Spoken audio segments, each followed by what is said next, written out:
नमस्कार मंडळी, श्री स्वामी समर्थ. आज घेतली ओली भेळ बनवायला, बट माझ्याकडे मटकी नाही आहे. बट ठीक आहे, जे आहे त्यात आपण मस्त आज रेसिपी करूया.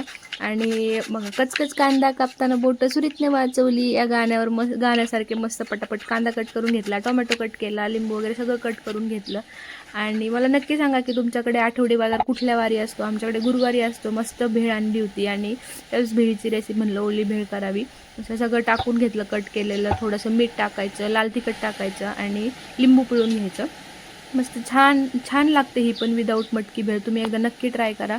आणि सगळ्यांनी आम्ही एन्जॉय केली. आणि संध्याकाळी घेतला आहे स्वयंपाक बनवायला. आता मी स्वयंपाक पुढे दाखवते, थोडं मागे पुढे होतं आहे माझं बोलणं, बट ठीक आहे, काय नाही, जसं ॲडजस्ट होईल तसं आपण करूयात. ठीक आहे. आणि हे बघा, मी छान भेळ सगळ्यांनाही दिली, मी पण खाल्ली. आणि संध्याकाळी घेतली ती पनीर भुर्जी बनवायला. हे घरीच बनवलेलं पनीर आहे. तुम्हाला सगळ्यांना माहिती, मी पनीर घरीच बनवते. आम्ही कधीच बाहेरून पनीर आणत नाही. मस्त पनीर भुर्जी बनवून घेतली आणि त्यात कोथिंबीर भुरभुरली आणि छान जेवण होतं आज. चपाती, खीर आणि पनीर भुर्जी. या सगळ्यांनी जेवायला. बाय.